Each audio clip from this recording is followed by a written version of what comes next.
Tonight, we are delighted to be celebrating Solid Objects Press, one of the most exciting indie presses to come out in quite a while. Love what they produce, and it's just so thrilled to be able to kind of showcase them here tonight.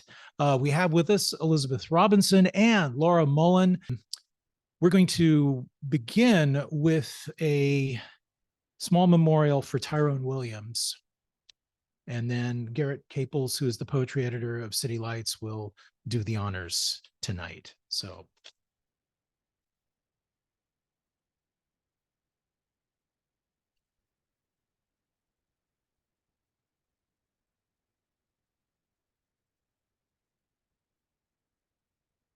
Hi, dear all. Thank you for being here. Magic audience. And thank you. Tyrone Williams just died way too young. And we wanted to take a moment to read a poem of his together and just hold his memory close, because he was an extraordinary writer, incredible scholar, and astoundingly generous community member who will be deeply, sorely missed. And this is a poem called Can't, and it's on the Poetry Foundation website, and it's dedicated to Thomas Green Bethune, who was the young, enslaved African-American piano prodigy, 1908 to, what was it? He played the White House at the age of 10 with his master taking in the money for his many performances. Yeah, it's an extraordinary story. So here we go. Can't. There he blows. Plus tusks crushed into grins, host to, guest of, impish. Nature, her Fort Dodge jewels, glassified behind blank, opposable pupils. A habit perfected, perhaps memory, by, for the dicey veil. Autodidact, dialectics, staged in rent-to-rent crowded houses, a sea to har, poon, terrible toms, tom, stutter, vaxi. Gone, but for language, music, imitation, and perhaps memory. Owns no umbrella to forget to splay, open like a bucket. Can't cast down, can't go singing in the there.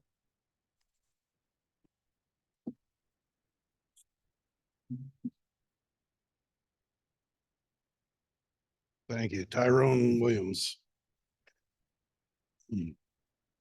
We've lost Tyrone, and we also lost Lynn Hegenian recently. And every now and again you lose the giants that walk among you, and we're in one of those moments again. But I am happy to be here to introduce this reading tonight. I have known Lisa Lubasch and Max Winter, who are the publishers of Solid Objects, probably since the 90s or the early aughts. And they were both very supportive of my work. And I still love Lisa's poetry. It made me angry that she couldn't come because she was supposed to come, and, logistics. This has been a logistically challenged reading. So she couldn't make it, but Laura and Max are virtually in the audience, and we send them a hello. They sent us this great wine and cheese. They're very good people. And I want to introduce our first reader for tonight is Elizabeth Robinson. I've known Elizabeth since, again, probably the late 90s. And I was a young shit, and she was kind to me and dealt with that. And I've always loved her and her poetry. So I want to just introduce her tonight. Elizabeth Robinson is the author of several books of poetry, including the National Poetry Series winner Pure Descent and the Fence Martin Poets Prize winner Apprehend. Her book On Ghosts from Solid Objects was a finalist for the LA Times Book Award in Poetry. She's received grants and fellowships from the Foundation on Contemporary Arts, the Fund for Poetry, and the Boomerang Foundation. Recently, Robinson has been awarded a Pushcart Prize and an Editor's Choice Prize for Scoundrel Time and New Letters. With Jennifer Phelps, she co-edited Quo Anima, Innovation and Spirituality in Contemporary Women's Poetry, published by the University of Akron. Please join me in welcoming Elizabeth Robinson.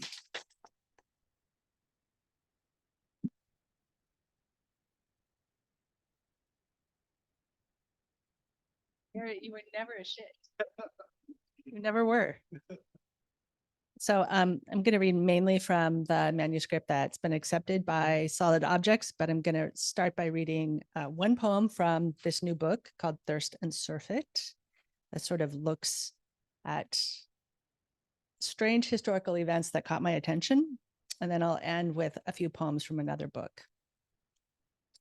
This is about a monk who sort of rediscovered an ancient garden in Italy. So it's called Gregorovius at Ninfa. He rediscovered this garden in the 19th century. Perfection is a kind, and here is its gate. Why I hesitate at the gate rather than what surpasses it. Inside it is oh, and the circumnavigation of the world around the mouth of the fountain.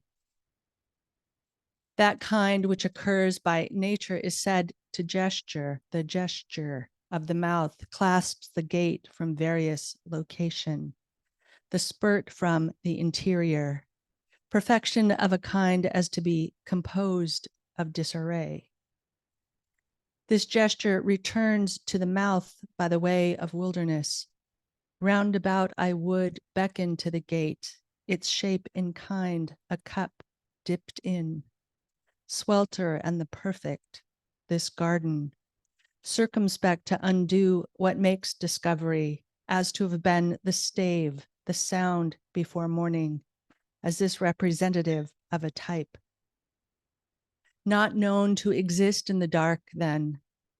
A victim, I went in to confess the compass, who prevents the garden from being implanted with direction.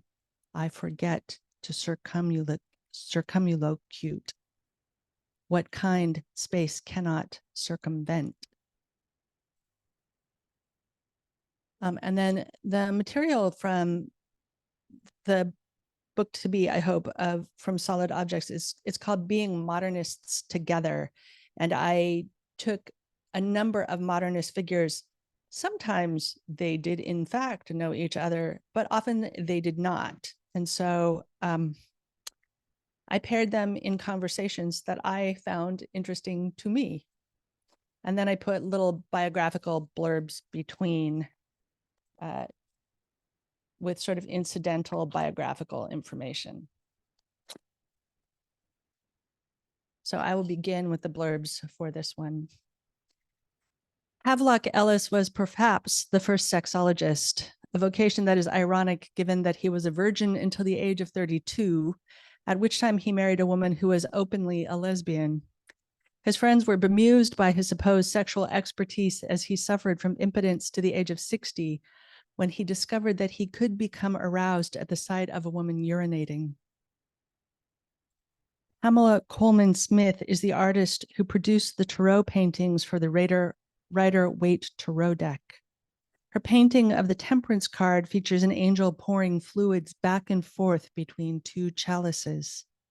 Thus, temperance does not signify moderation, but the act of tempering, of bringing into a desirable state by blending or admixture. Pamela Coleman Smith explains the tarot to Havelock Ellis. The angel of the Greater Arcana's Temperance card is something of a doctor with its sterile white robe, its headlamp reflecting above the body. The angel is something of a chemist, mixing treatments. She knows better than to trust this, but his beauty, his avidity. The current flows past. It is lush. He wishes to stand bare above her bare body, but she does not agree. Who holds the two chalices, pouring fluid from one to the other, an endless cycle? The current, rippling as it does, is intent upon itself. Temperance, she comments. It is no dream that each orifice holds a hook or a net. The better to catch their magic, she says, and so the schools flow amid their waters.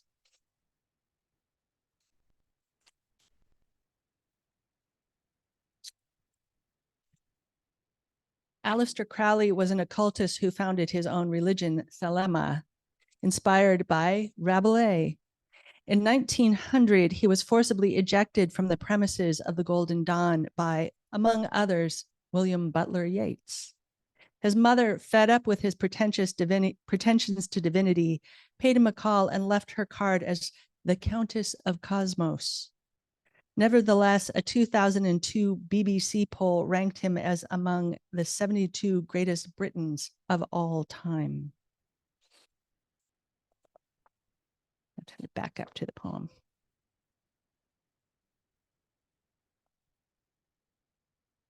Aleister Crowley practices pranayama in Ceylon. If you change your name enough times, you become God. God is simply a problem of lineage, a position, and a sana. You see, my father merely died, but my mother paid a call, left her name as the Countess of Cosmos. If you are a mother enough times, you become the mother of God, the wife. I made a box of breath, each corner a pause in what breath is, descendant of breath. Adoption. The child inserts a blank space in the name. One must meditate as though in a foreign country, as though asthmatic. The trick of Godhead is not to renounce the name altogether, but to change it, to go away and come back as the pure core of breath. Paternity fills the lungs until God's lips turn cyanotic, until the child is ridiculous with magic. Asphyxia, or a dark cupboard for retaining the breath. The poses one is told to practice have names, and the sightseer who pretends to attain them bungles their pronunciation, wheezes. This is a pedigree one draws in slowly through the nostrils, expanding the rib cage, the still corners of the breath. The name holds it in, holds it in, holds it in, vainglorious.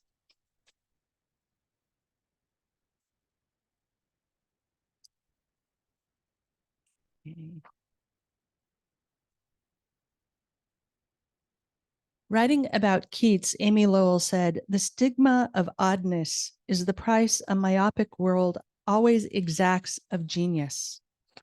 Whether or not Lowell was herself a genius, she was vigorously eccentric, smoking cigars and sparring with Ezra Pound over the definition of imagism. The larger Lowell family produced more than one poet. Amy was related to Robert Lowell. Amy Lowell drowsing while Antonin Artaud picks her pocket. I love you perhaps enough not to caricature you, as I love your sodden pockets planted, a mess, with the detritus of wealth wriggling with blooms. Your American garden, I hear, is extraordinary enough that the posies cry from across the ocean when I take my leave of you. A magic cane that crooks into your possession to break my body and put it back together like stems who decapitate their blooms. Your fattened body is its own locket, and I rub my gaze across its interior, leaving my death portrait enclosed for you to discover. It is not the image of me, but a pattern, all right, a joke at your expense. An asylum in which I am safe to offend your proprieties. As sleeping, you are the actress I covet most, a genteel lump made of knuckles. Antonina Artaud's life encompassed a great deal of suffering, with afflictions that included a childhood bout with meningitis, depression, schizophrenia, opiate addiction, and at the end, colorectal cancer. It is almost as if living itself were an autoimmune disease. It can hardly be surprising that he innovated the theater of cruelty, nor should it be surprising that he would adopt a cane to lean on. Artaud found a walking stick that he believed had belonged variously to Jesus, Lucifer, and St. Patrick. He went to Ireland intending to return it to its rightful owner, but was unsuccessful. And as we are in San Francisco, I lived for a while in the household of a truly wonderful person named Fran Herndon, who was dear friends with Jack Spicer, Robert Duncan, and Robin Blazer. Jack Spicer gave an extremely small frying pan, it was about this big, to the artist Fran Herndon, both because she cooked and she cooked for him, and he apparently wished to encourage and enlarge upon her willingness to cook for him. But she was bemused by the pan. It was too small to hold more than one egg. And mostly Spicer just wanted her to make him hot dogs to very specific specifications to take to baseball games. If properly prepared, the hot dogs would help Spicer's team to win the game. Jack Spicer's frying pan. A small frying pan results in a small man, or vice alchemically versa. A pan and a man cook identically each time, and size desires nothing of it. Cook it again this way exactly. Center the heart of the pan on the coil, turn the handle to west where the sun will someday set, pan and man exact to the red coil. The game of feeding ourselves is utmost ritual, and so we win the game.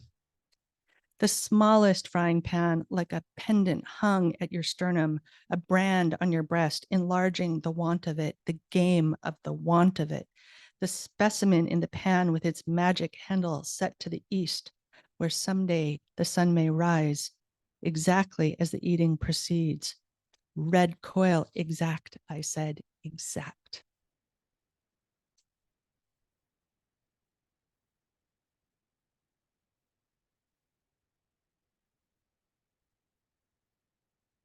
Don't know if I can say this all, but born Maria de los Remedios Alicia Rodrigo Varro y Uranga.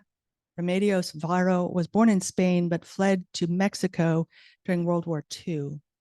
Varro was one of a group who invented the surrealist game Exquisite Corpse. When Benjamin Perret came to Barcelona to support the anti-Franco faction of the Civil War, Varro and Perret fell in love and married. Only after her death, it was discovered that she had never divorced her first husband. Varro lived in the same neighborhood of Mexico City as Leonora Carrington, and the two were great friends. They attended meetings led by the Russian mystic Gurdjieff, making up recipes, writing collaborative magical spells, and sending prank letters to neighbors. Varro died in 1963, 48 years before the death of Leonora Carrington. Born in England, Leonora Carrington rebelled against her affluent family and was attracted to surrealist art even at the age of 19. After studying painting in London, she went to Paris, where she met and fell in love with Max Ernst. After Ernst was arrested multiple times by the Vichy government, he fled to the United States with the help of Peggy Guggenheim. Carrington suffered a psychotic break and was hospitalized in Spain, after which she moved to Mexico. The Mexican government commissioned her to paint a mural for the National Museum of Anthropology. Entitled El Mundo Mágico de los Mayas, it is now in Tuxtla. Remedios Varro, for once, outlives Leonora Carrington. I always pause before making confessions to you. We were children, not together, but certainly simultaneously. And now, how much later? I drink Mexican cherry wine in your sublime absence. Peculiar revisionary recipe becomes visionary recipe. At the time we were girls, I'd begun life as a boy. There was a brightly painted Caribbean door between us, that is, between versions of who I was and would be. At your instigation, I disobeyed my mother and opened that bright door, my vagina, to find it filled with lather, a blue essence or creature, overflow.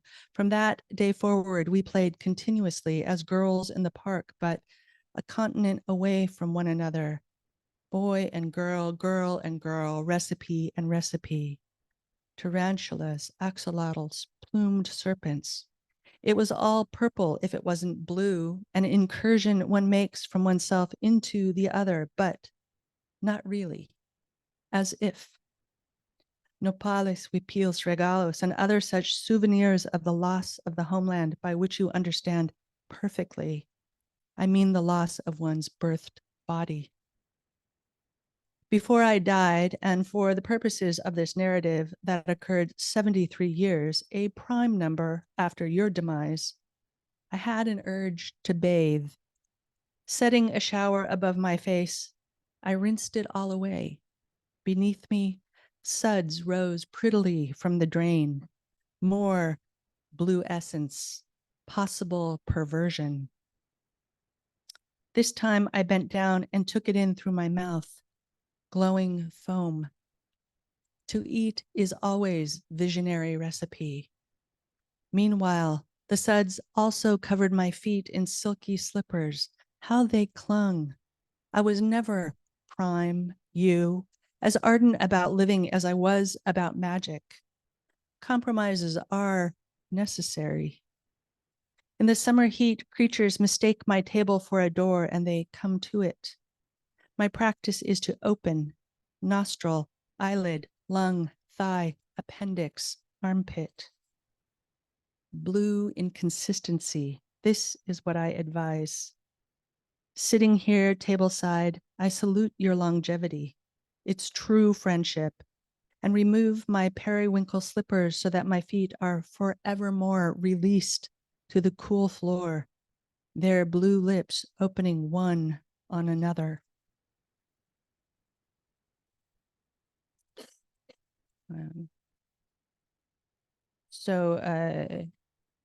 introduction to this poem is probably longer than the poem. David Garnett was the son of Constance Garnett. Constance Garnett was the renowned English translator of Tolstoy, Dostoevsky, and Chekhov. David Garnett was a lover of the painter Duncan Grant. Duncan Grant, though gay, had a long-term affair with Vanessa Bell, the wife of Clive Bell and the sister of Virginia Woolf. Grant and Bell had a daughter, Angelica Bell. David Garnett was present at the birth of Angelica Bell and was so enchanted with the baby that he proposed he should wait until she had grown up and marry her, which he did. Angelica Bell was not aware that her biological father was Duncan Grant until she was 18. She lost her virginity to her future husband and her father's former lover in H.G. Wells' spare bedroom. Perhaps David Garnett's best-known novel is Lady into Fox, which tells the story of a woman who turns into a fox. David Garnett ruminates on how one thing becomes another, yet purports to stay the same. I might be an inheritor in the same manner that every creature inherits something, yet I inherit the art of translation, which is to say the art of inconsistency in a universe that vows its stability. Therefore, my mother is a translator, as is the central role of any mother, with implications for her progeny. I too translate from one to the next, so that if I marry one wife, I have married another, or at least the daughter of another mother inconstant to her husband who took another lover, translating passions. Marriage, as it were, a translation of the exchange, the daughter for the woman, the death for the replacement, the art for the art, the familial for the familiarly irregular. Translate the confusion of this. Translate the animal become human until the art of the translator takes human back to animal. Translate the pursuit inside the story, the daughter or the son of the story, and the loop of the chase until finally the translator's arms are mauled by their own circuit, clasping their own birthright. The quarry translating denouement, its besieging, caterwauling bequest, fickle for true, perfect rendering of inheritance, slipped through the hedge, and broken away.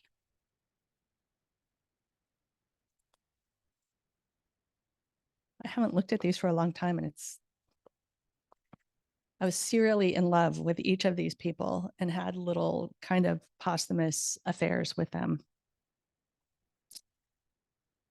So I don't know that it ever happened, but I believed that Dorothy Day should have become great friends with Anna May Wong. Dorothy Day, a founder of the Catholic worker movement, was involved in virtually every social justice movement of the 20th century, from suffragism to pacifism to civil rights and farm workers' rights. She credited her early friendship with the playwright Eugene O'Neill with intensifying the religious sense that was in me. In 1929, she lived briefly in Hollywood writing film dialogue. When the stock market crashed, she returned to New York, where her life in the Catholic worker movement took shape. She is now under consideration for canonization in the Catholic Church. Dorothy Day muses over dinner with Anna May Wong. It's strange that we should find ourselves together, except that we are both devotees of beauty and able to find it in places that many people disdain to look. I found a painting once in a building destined for demolition, and it was so ugly that it actually emitted a smell. But survival, as you know, is against all odds a beautiful thing. On Gold Mountain, many people shine with wealth, so when I hung my painting at its base, they recoiled and returned to its peaks where they stayed, far from me. I like to think that a good cup of tea with one's own private ugliness is comfort not just to me, but to misbegotten beauty of all stripes. Your loveliness, I realize, is such that no one could mistake it, and yet some do. It almost makes me wish that my abrasiveness could be worked out as a painting, that like the beetle accidentally crushed underfoot, I could give off a smell so pungent that it stained what was beneath and we thought it gorgeous. Anna May Wong was born and grew up in downtown Los Angeles. She determined early that she would be an actress when, as a child, she watched movies being filmed in the streets of her neighborhood. Frustrated with the limits on roles offered to her as a Chinese American in the United States, she lived for a time in Europe where she was friends with Lani Riefenstahl and acted in a play with Laurence Olivier. Wong's greatest professional disappointment arose when the part of Olan in the 1937 film The Good Earth went not to her, but to the German actress Louise Rainer, who won an Academy Award for her performance. Anna May Wong tells Dorothy Day what she had been longing to hear. Destitute people, farm workers, suffragettes, hobos, actresses have that air of jolie laide, but you have distilled it like cologne. When you create a receptacle for this elixir, this fume, you will make of it a rare dark wood, carving, refining. The long loneliness of its beauty will embed itself like a splinter under your skin, refusing removal. And then I'll just finish by reading a couple pieces in this book called Excursive that are quite a change in tone. But my belief is that those who are making art should never be consistent. And so I plan to prove that right now.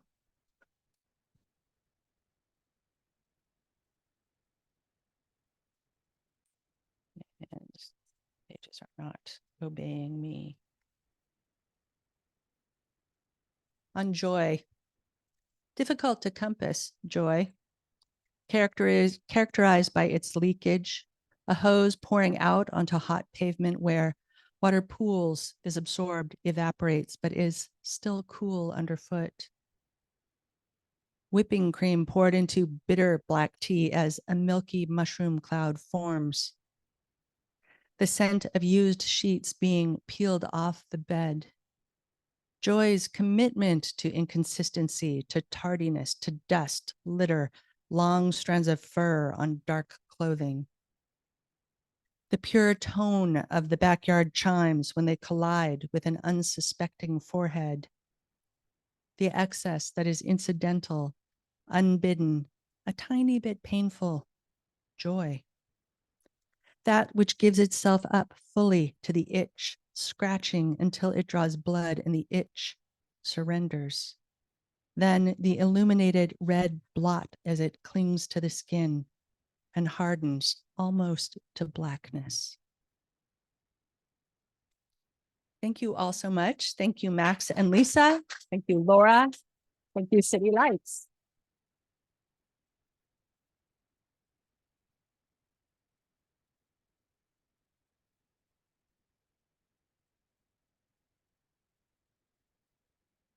Oh, God, thanks, Liz. Just reminds me of why I've always felt affinity to Elizabeth Robinson. You know, even like probably my two favorite early modernists are Havelock Ellis and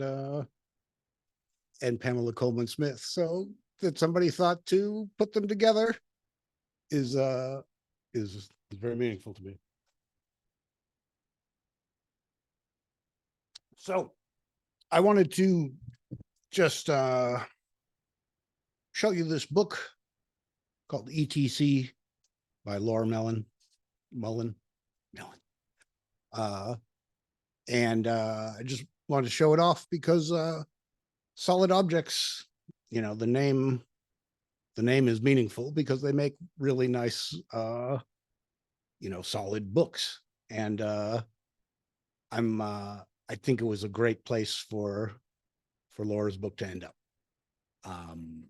It's a wonderful book. It's sort of a semiotic interrogation of what we will refer to for legal reasons as a very famous dairy conglomerate mascot.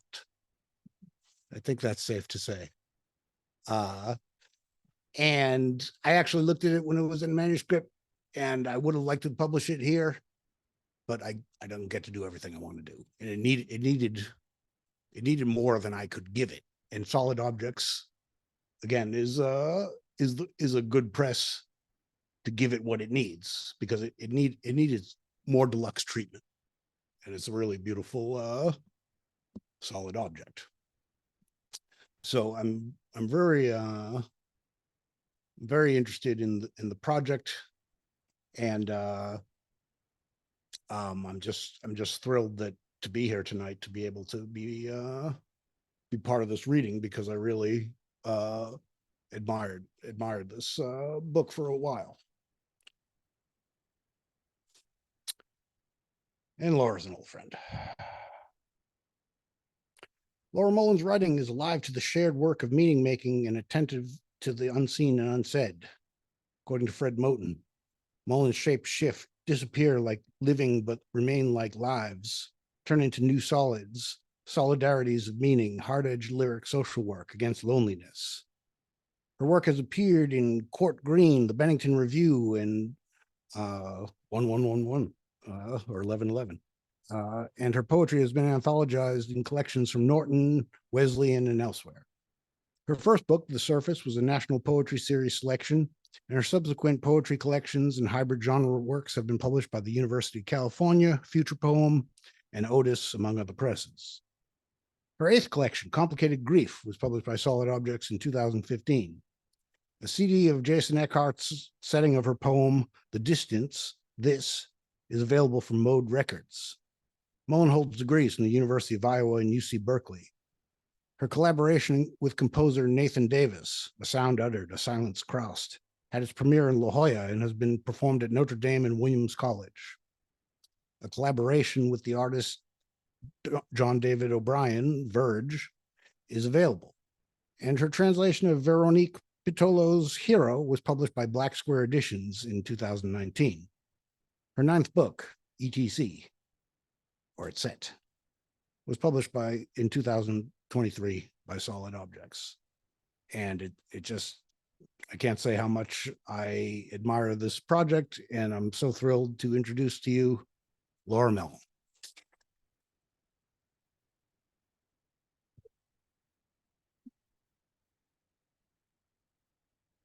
Water here. And I wanted to thank Garrett. That meant the world to me.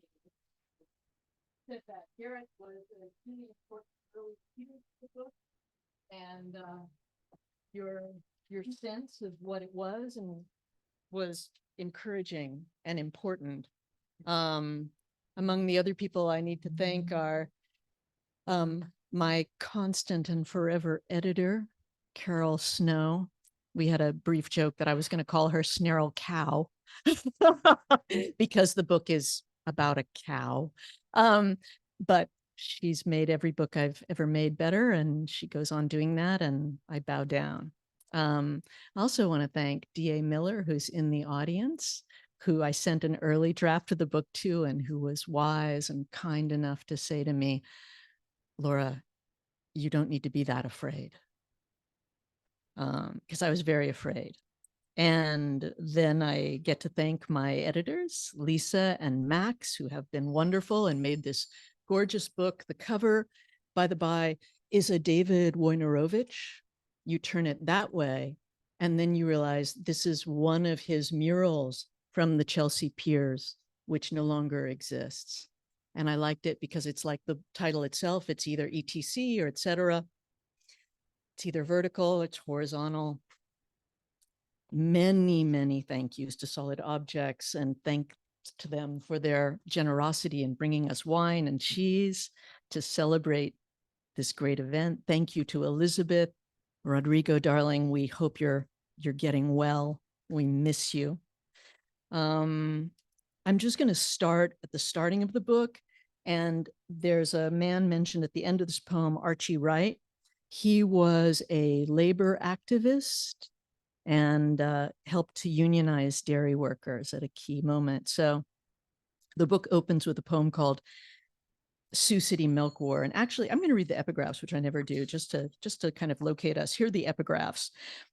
The pure products of America go crazy, William Carlos Williams. And shalt be what thou art promised, yet I do fear thy nature. It is too full of the milk of human kindness to catch the nearest way. William Shakespeare. Is this America? Fannie Lou Hamer. Sioux City Milk War. Sing muses, if you will, of what opened once in the spread between what farmers earned for milk and the price consumers paid at the lip of the Depression. Speak of roads shut by mazes of hay bales, hot farmers with shotguns asking drivers their business, and the ditches running white with the poured out milk on this holiday, which was the word used in place of strike. Tell us again of that long ago August and those for whom justice became urgent. Sing of the right to collective bargaining if you love us, or let the silence eloquent around that lost history speak here of fearfulness. Chant the history of hikes and dips in land prices, the diminishing numbers of farms, and remember now the great corporations, wielders of the cease and desist letters, whose names, removed here, we must not take in vain. May the talking flower or satellite dish from which our avatar partially emerges echo the words of Mr. Archie Wright, who saw the small farm as the basis of our democracy and said, to live, you have to think. Disclaimer.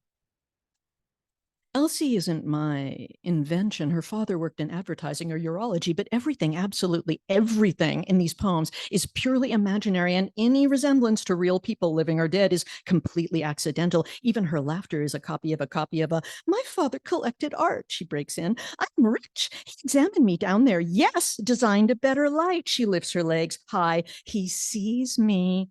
she adds, speaking confidentially. But nothing in this book should be confused with the actual. And that's my opening. A door ajar. Is barn or barred? To hear and hear is ha, is an open and shut case for care. What comes when love is gone long, says lock the gate, too late, wait, just shut it, then shut it again, hard. In this empty stable, shit is the only sign we were ever born or bored. What I heard was, that's not what I heard. Mistress of the West. Stubborn residue of the Egyptian goddess Hathor and the golden calf, well mixed with a host of other comma deities. Elsie the Sea, 1936, is the bright face and beloved mascot for an unnamed dairy company. She burst forth from the gathering clouds as a way of keeping an embodied origin and with it a myth of purity in place at the start of the heavy-duty industrialization of America's food supply. She is still used to sell us things we like to eat. What else do you need? She was married early, and the image of her husband's horned head adorns the plastic bottles of an oft-used adhesive once produced by the chemical division of that same unnamed company. Blessed be his names and the names of their offspring. Elsie has many degrees, including Doctor of Bovinity, Human Kindness, and Economics, and she's Queen of Dairyland, as well as, so we're told, an honorary chief of the Seneca people, who were not, in fact, the first suffragettes, as Elsie tries to insist. There's a silence regarding her similarity to another laughing logo. Previous in 1952, she was more easily recognized than many celebrities, including a presidential candidate. Her father Art in the land of the dead, in those realms reserved for advertising. I'm not fresh. I'm a guarantee of freshness. There's a difference, Elsie explains to us. In the emergency meeting she calls to watch us discuss what she refers to as our problems, reduction in market share, and the need for strategic initiatives to be instituted ASAP. And stop all this copying now, sooner than now, yesterday if possible, she snaps. Bossy cow, someone back lisps. Bith. In the deserted diary building, those being milked by the newly invented machines slide past on the rotary parlor, which begins to turn more quickly until out of the blur, the numbered years come flying towards us on bits of torn paper, just like in a movie. And then there's a voiceover insisting that the supply chain is free of animal cruelty. The animals appearing in this documentary, a male voice states calmly, are not cruel at all. Trust me. The one thing we know about Elsie, she doesn't own herself. She can't. Structured out of the category of individual twice, animal, female. Though she speaks for or represents the brand, she can't brand, which is to say market herself. The rights to her image always lie elsewhere, and her role is limited to this, to stand in for an obscured origin in order to sell something more to someone else. Elsie works, in other words, for free, in support of the free market, in the land of the free and the very, very frightened, in that homeland which comes into being where threatened, whose happy functioning, or so we are told, depends on her ability and willingness to shop. I'm not asking you to identify with her. I'm asking you to stop.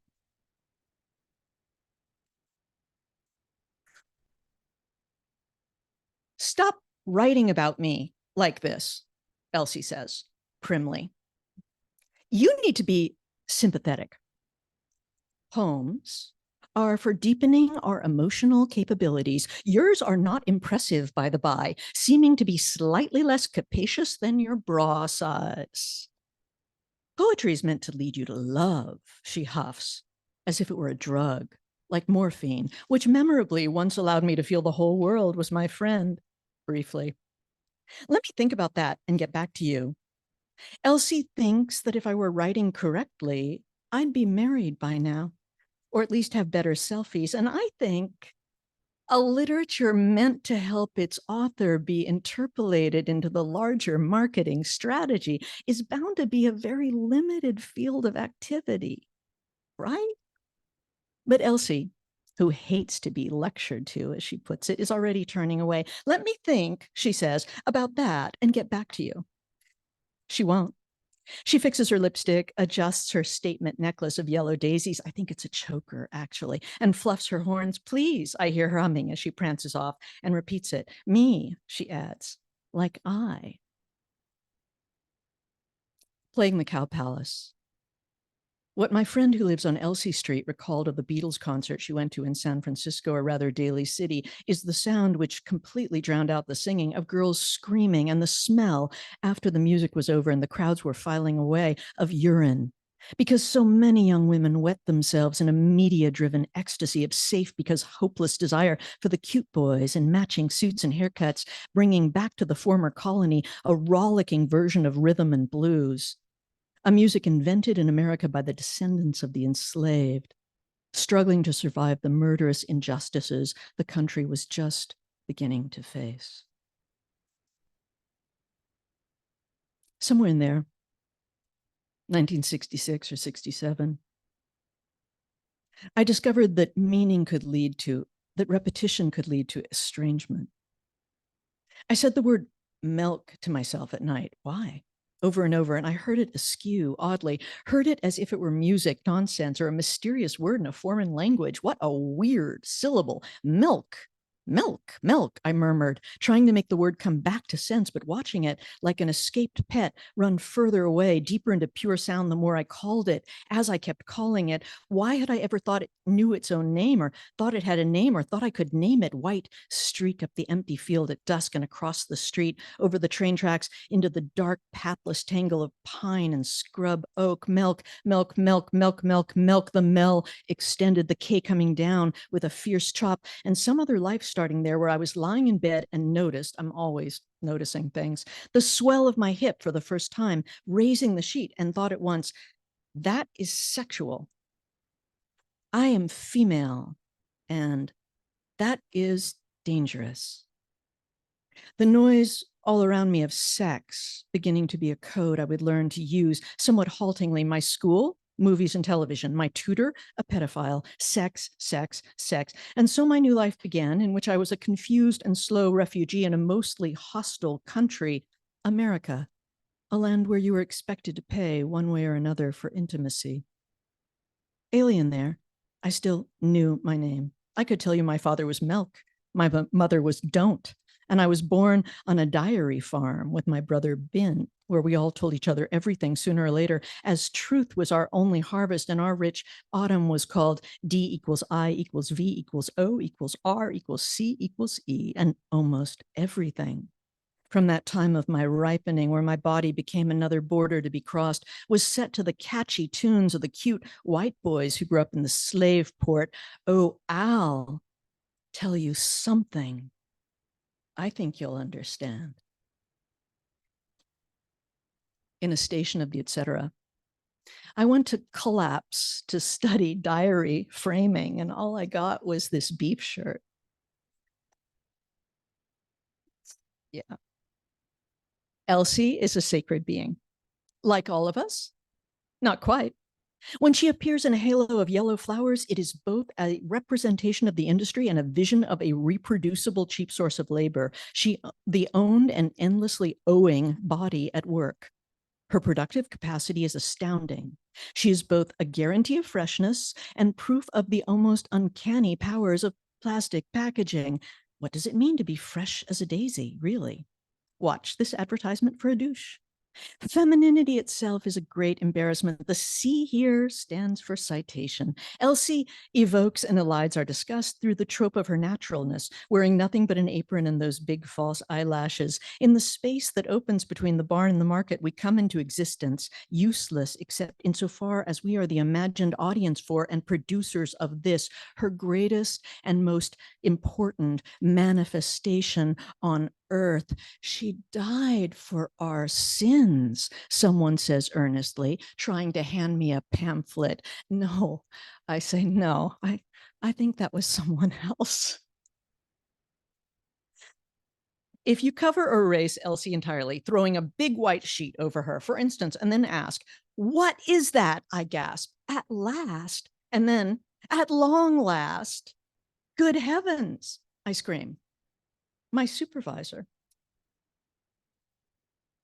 Graduation.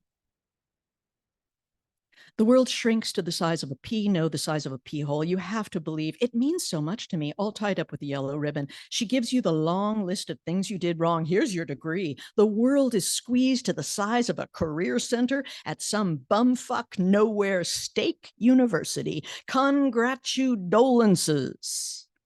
The entrance and exit set so close together, I thought for a long time they must be the same thing. Can you see through her face to the face of the administrator? You know who. The one with the actual power. The one you're too afraid of to hate. The one who damages you so permanently you have to believe everything he does is for the best.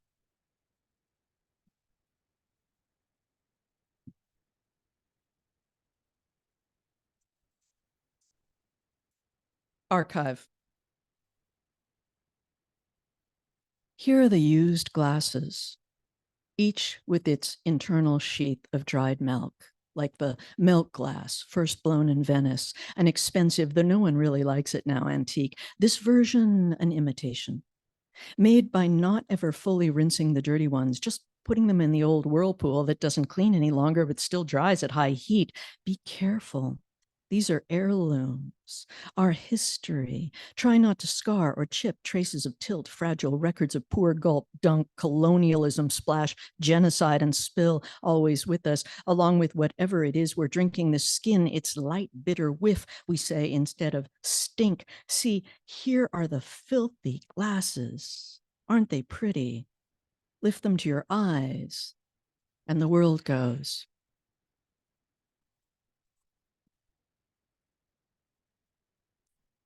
I have a recommendation. I had a request to read from my dear friend Claire Chase, who is here tonight, and I'm very happy to read this. This is a longer poem called Lectorium.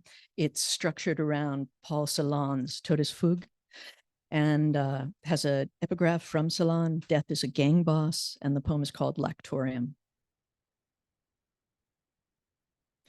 And your heartlessness and your longing for lies are like milk to me. And your self-harm and your scapegoating are like milk to me, like your rage and your unwillingness to pay taxes, your desire to buy cheap things. These are like milk. And your dirty wars and your drones are like milk to me, because the words collateral damage and byproduct are so white. And your anxiety and your depression and your plastic and your failure to recognize the guilty above a certain level of influence are all so thick and creamy. And your tolerance for violent injustice, I drink this thickness. And your active shooter is like white milk to me. And your racism is a kind of milk. And the killing of children is like milk to me. The body left on the street is like milk. And your sexism is like milk to me. Your rape culture and your protection of the abuser who is white and male is exactly like milk to me. And your adoration of the richest and most powerful is like milk to me. And the years when you fail to work on a cure for the disease because you despise the afflicted, those long decades are like milk to me. And your guns are like milk to me, your precious guns, more precious than anything. And the blood of the dead is like mother's milk to me, this spilling whiteness, the names of the dead and the grieving I go on swallowing. And your protection of corporate interests and banks is like milk to me. And your privatized racist prison system is like milk to me. And your inadequate healthcare system is like milk to me. And your underfunded educational system failing, that's just like milk to me. And the pale word addicted erases everything. And justice has a white bandage poured over her gouged out eyes. And the word undocumented is full of vitamin D. And your Air Force and Navy are like milk, all the whiteness you pour into trouble spots for stability, spilling out, spreading out, blanking out, and the tears of those sleepless sleeping on cardboard and rags under the overpass, salty milk, because the word homeless is like the word milk. I drink it and drink it. It's like drinking sunlight. It builds strong bones and teeth and teeth. And the phrase, can't hold down a job, is like milk to me. And your bullying, your shaming, every way you hurt the spirit is like milk to me. And your worship of the fascist, your support of the dictator is like cold milk. And student debt and catastrophically failing infrastructure and your love of the lies of the would-be legislator, these are just like milk to me. And your prescriptions for painkillers, the refills, the new prescriptions, and medications to help you shit and to help you stop shitting, and the anti-anxiety pills and the antidepressants that stopped working, and the new antidepressants that might be working or might not be working, and every pharmaceutical company lobbying doctors to prescribe more painkillers, white, blanked out by your logging and mining and fracking and drilling, and every place ruined forever is now that it's ruined forever and uninhabitable, just like milk to me. And the end of languages, cultures, species, knowledges, ways of living is like milk. And your contempt and self-pity and fear are also like milk to me. And all the lives deformed or erased by your lies and imaginary needs are like milk to me. I drink and I'm drinking, I choke and I go on. It's endless, this white on white on white flag unfurling to spill from the edge of nothing into nothing, stinking of methane.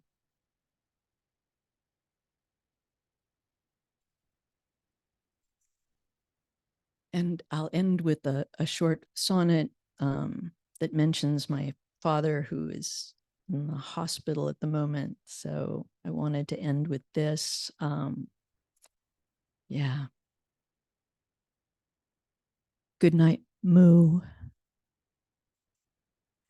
Leadbelly sang my father to sleep at a communist party in a Los Angeles that barely existed then and doesn't exist at all anymore, unless what you call existence is this stripped down, bleached out cow skull decked with red shreds of dry gore, gilded in places and crawling with lost bees, confused bees no longer able to tell the difference between bones and flowers, bees for whom death has a sweetness.